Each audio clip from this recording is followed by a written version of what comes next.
4 ingredient வச்சு Japanese food ஸ்டைலில் சூப்பரான ஒரு புட்டிங் ரெசிபி எப்படி பண்ணுறதுன்னு பார்க்கலாமா? ஒரு பேன் எடுத்து 2 ஸ்பூன் அளவுக்கு கஸ்டர்ட் பவுடர் ஆட் பண்ணிவிட்டு 1 கப் அளவுக்கு பால் எடுத்து வச்சுருக்கேன். அதில் ஃபஸ்ட்டு கொஞ்சமாக ஊற்றி நல்லா கரையிற அளவுக்கு மிக்ஸ் பண்ணிக்கலாம்.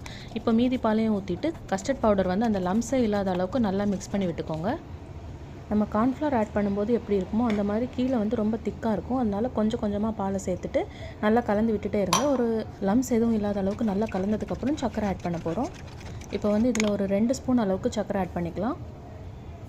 சர்க்கரை ஆட் பண்ணிவிட்டு திருப்பி நல்லா மிக்ஸ் பண்ணி விட்டுட்டு கொஞ்சமாக எடுத்து டேஸ்ட் பண்ணி பாருங்கள். உங்களுக்கு சுகர் லெவல் ஓகே அப்படின்னா அதை அப்படியே நம்ம குக் பண்ண எடுத்து வச்சிடலாம். இதில் ஏலக்காய் தூள் இல்லாட்டி வேனிலா எசன்ஸ் ஆட் பண்ணலாம். நான் எதுவுமே ஆட் பண்ணல, ஃப்ளேவர் எதுவும். இதுக்கப்புறம் நம்ம லோ ஃப்ளேமில் வச்சு தான் குக் பண்ண போகிறோம்.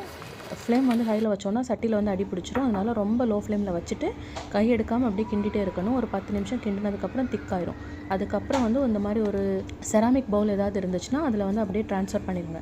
ட்ரான்ஸ்ஃபர் பண்ணிவிட்டு ஃப்ரீசரில் இல்லை கீழே ஃப்ரிட்ஜில் நம்ம வைப்போம்ல, அந்த மாதிரி ஃப்ரிட்ஜில் வச்சுட்டு ஒரு கிளிங் ரேப் ஏதாவது போட்டு மூடி உள்ளே ஒரு 2 ஹவர்ஸ் அப்படியே டிஸ்டர்ப் பண்ணாமல் விட்டுருங்க.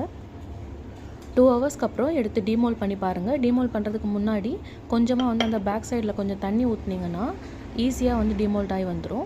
இப்போ இந்த கஸ்டர்ட் புட்டிங் ரெடி ஆயிடுச்சு. ஆனால் இதோட ஃபைனல் டச் என்னென்னா லைட்டாக மேலே பூஸ்ட்டை அப்படியே ஸ்ப்ரெட் பண்ணி விட்டிங்கன்னா இன்னும் டேஸ்ட் சூப்பராக இருக்கும். மறக்காமல் இந்த ரெசிபி ட்ரை பண்ணி பார்த்துட்டு எப்படி இருந்துச்சுன்னு கமெண்ட்டில் சொல்லுங்கள். தேங்க்ஸ் ஃபார் வாட்சிங்.